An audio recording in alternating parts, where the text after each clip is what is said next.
Those are really big grammars, even for a PhD like myself. And maybe because in the last 40 days I've been at the grassroots speaking Hausa and Pidgin English, I'm losing some of my touch with, big grammars because, and I can tell you, that is one of the things we also need to do to bridge this gap. We must get our boots on the ground, go beyond the rhetoric and slogan because honestly, what the panelists, and I listen intently to Second Peter, breaking down this stuff, what we have to do. The highways, where we are right now is far from the highways.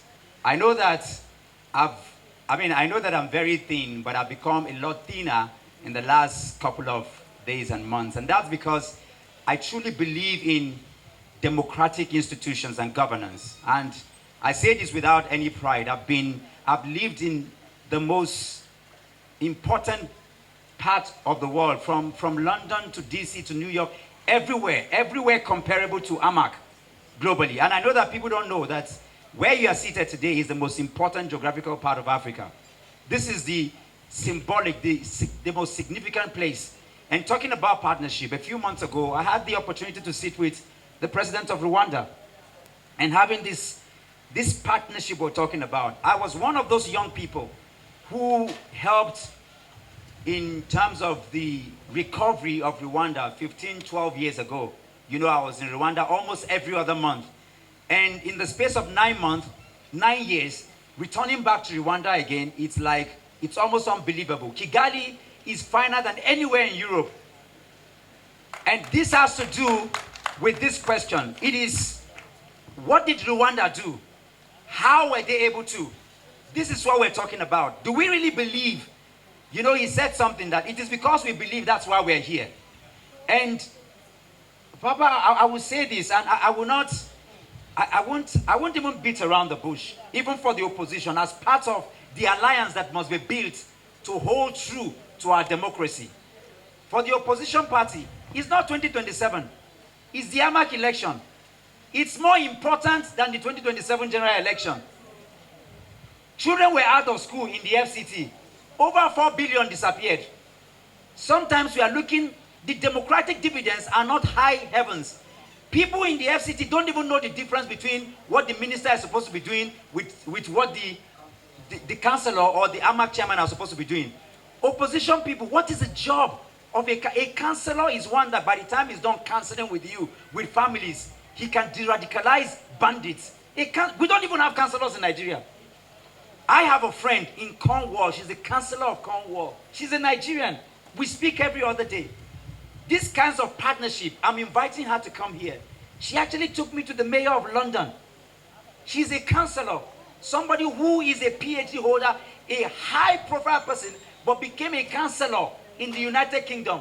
Today, people are confused and asking, Dr. Mo, what office, what position are you running for? When are you running? It's not a local election. It's the most important election. Education is local. Health is local. Governance and the dividends of democracy are what? They are all local. Security is what? The number one security officer of AMAC is the chairman. Some of the job that the FCT minister is doing, actually, you are taking the job of the chairman. So the question is, where is the chairman? Where are the chairmen? Until we can, these are the alliances. And so when Paul Kagame broke it down, in 3 hours, like he rightly said, and this is not it's not braggadocious. Go to Qatar. I've interfaced with the leaders in Qatar. I've sat with leaders in New York. It is not about the president, it's about the local. Some of these interfacing with people have been 10 countries within Africa. When we begin to juxtapose and see how have we come to, it's almost an aberration. But guess what, like you rightly said, it's not about the rhetoric of slogan. Even if I come here today and say, this and ABC is what we need to do to build up those alliances, it means nothing. Because it's here in Abuja, people break street light, not because street light does not exist. Somebody went and unplugged the IREV. There is a regulation that stops that, but nothing happens to him. I don't know if we can talk about reforms, it means nothing if we are doing vote buying and rigging. The people, what did other people do? We must compare what other people are doing. You can call it whatever you want, but it is about the people. It is people revolution.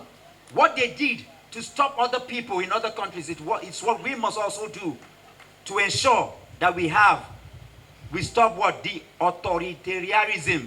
If you need to carry me to jail, come and carry me. We must the road must be paved with discipline. You must lose weight. You must ensure blood and guts must go down if we must save our democracy. There are no two ways to it. Nigeria is still very, very young in terms of evolutions of nations. And I know that we want things to be fast, things to be quick, but in the context of what we're asking for, these are very difficult questions, especially when poverty has been weaponized. And not just that, we live at a time in our country where black is white and white is black. People who are, I wouldn't even sugarcoat it. Criminals and thieves stand on national TV. So our young people, and I mean, I'm a 70 baby, so I don't even belong. I don't envy those who are born in the 90s and in the 2000s, because there are no clear lines between what is wrong and what is good anymore. Even including the religious institutions, not just our political actors. But before I dive down to that, I just to buttress a bit about what Mama said. We need to get to, because we need complete, total overhaul in terms of the way we perceive things. We need reformations, nation building, governance, leadership. The road to these things is politics. Politics, they say, is what? Is dirty, is thuggery, is everything. Until good people get into politics, we will never build our nation. We will never have leadership. And definitely there will be no governance. That thing that they call politics. And you're not entering into it just because, because it's also part of, Mama, I went to Kubo Market. 70% of the people there, because just one cycle of election that they stole your mandate, they say all of them, they've lost, they've thrown away, they've burnt their cards. And so I spoke to them, I said, before Martin Luther King was killed, it took 80 years of killings. And the reason why Martin Luther King was killed was because they saw that people were organized. What do I mean by organization? Organization is not agitation.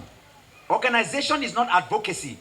Organization is not mobilization. At best, what we saw in 2023 was a form of mobilization. It is not organization. When we get organized, what happened with the civil rights movement is that the system was built. Black people were now police people, were now lawyers, were now activists. They sat together, they understood themselves. They said to themselves, those restaurants that are only meant for white people, those buses that are only meant for white people, those areas, on a particular day, they had over hundreds of lawyers, hundreds of people who could fight, and they had people who they now released into those areas. That's what organization is. Nothing will happen out of nothing. It will only come by what? Organization. Before Mandela became president, it took over 80 years of the ANC working and killing. People like Steve Biko were speaking on radio. They brought them out to the street, mangled and killed them. Nigerians, yes, we have crossed a lot of hurdles, but we haven't paid prices yet. Not even as much as our founding fathers have paid. They were young boys. I am far older than them. Nnamdi Azikiwe was the oldest. He was 39, 40.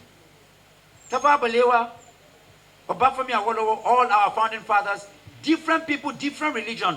But because they could see what the issues were, as long as they were concerned, the colonialists, the white people was the common issue and problem. So they came together and took out and gave us a country. The generation after that, the younger Fela Kuti, the younger civil rights play, Wole Soyinka, they fought, they saw the military as a singular problem. So they came together regardless of tribe, religion, and class and gave us democracy. If you ask my generation today what is the problem, they tell you it's politics. They tell you it's Peter Obi, it's Atiku, it's Tinubu. They say, no, it's Fulani headsmen. Ah, no, it's 2 Peter or 1 Peter. They tell you, no, it's here. We are a confused bunch of people. And as long as we cannot see what the issues and problems are, collectively, So I say this, we must all get into politics because it is the road to nation building. It is the road to leadership. And that road, because of the complexity of Nigeria, is not going to come by microwave. Nigeria, as a country, must go through that. It's going to take patriots, people who are deliberate, people who are intentional, people who have made up their mind. It doesn't matter whether I win the election or not, but by the way, I'm going to win it. But whether I lose the election 100 times, it doesn't change my stance as concerning the destiny of Nigeria. We need people who are like founding fathers. The America and the UK that we look up to today have lived in practically 20 states in America. I can tell you one thing. American founding fathers came together, wiped out a particular people and built a nation. The Britain that we are seeing today, they paid for hundreds of years to have what we have today. Do not compare ourselves to where they are. We can't even compare ourselves to Rwanda. No, at best, we can compare ourselves to Europe 200 years ago. All of us sitting down here, we are at best foundation. And guess what? Foundation will never be seen. Even 100 years from now, even 50 years from now, if we decide to say that we will fight irregardless of whatever we get, because that is the road to nation building and leadership. It will come by discipline, by death, by perseverance, by true consciousness of nation building. Whether we take it or leave it, maybe, just like I will give this analogy, you know, between, and I beg your indulgence to use the scripture, there is a 400 years gap between Malachi and Matthew. In those years, people who stood and said the truth were killed and nothing happened. People who even dared to change the status quo were mangled and nothing happened. And sometimes I wonder, is Nigeria in its dark moment where it wouldn't matter what we do? But guess what? Just one or two people who will stand. Because sometimes a child will be born who will not even know why he's having agitation. I don't know why. Look at Peter Ame could have been a billionaire. Some people here can be billionaires. And I say that with that, when I led the protest, I was offered ₦1 billion. Sometimes we don't want to say these things. My hotel in Gwarimpa was, I don't want to say because I don't want any, don't pity for me. There is a cross, there is a prize to nation building.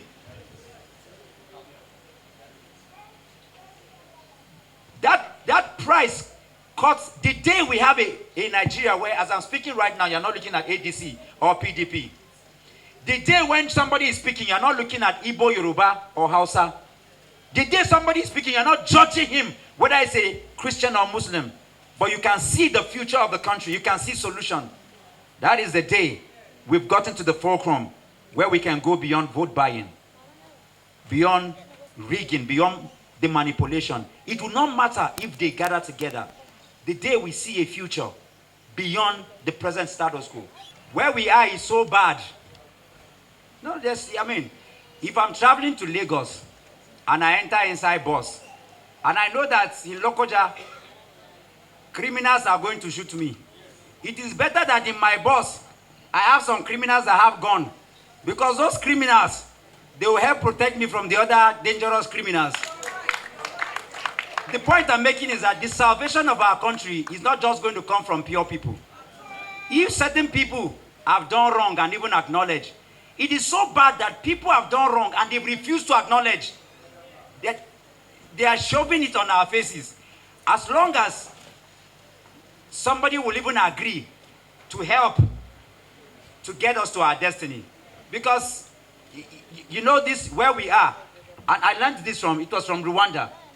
We had an occasion in Rwanda, this is about 10 years ago, and we were putting more responsibilities on those who were the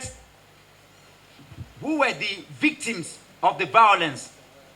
And I remember something that Paul Kagame said. He's not directly connected, but he's connected in a way. Just hear that, because this is a question that you cannot answer directly, if you get what I mean.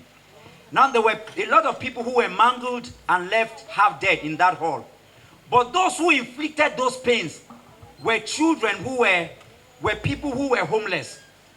So the responsibility were on some of the people. You can imagine asking me to take custody of somebody who killed my father, my mother, and my siblings. I don't know if you understand. So the people, the victims, just like you were asking, were now venting out and asking questions that why are they putting more? We are the ones that are supposed to be taken care of. But now they're asking us to take responsibility of others. And this was what Paul Kagame said, and I had chills in my body. He said something. He said, the destiny of Rwanda is greater than justice. You know, at this moment, I thought justice was everything because we want justice. Those who have done bad things, we should serve them with justice. But he said the destiny of Rwanda is greater than justice. That if we have to mark everybody that has done wrong, that him and every other person will go down. This is the attitude of patriots. This is one of the things we must carry as we move forward in Nigeria. It's a very difficult one. And I think I'll leave it at that so you can attend to other questions. Past our departure time.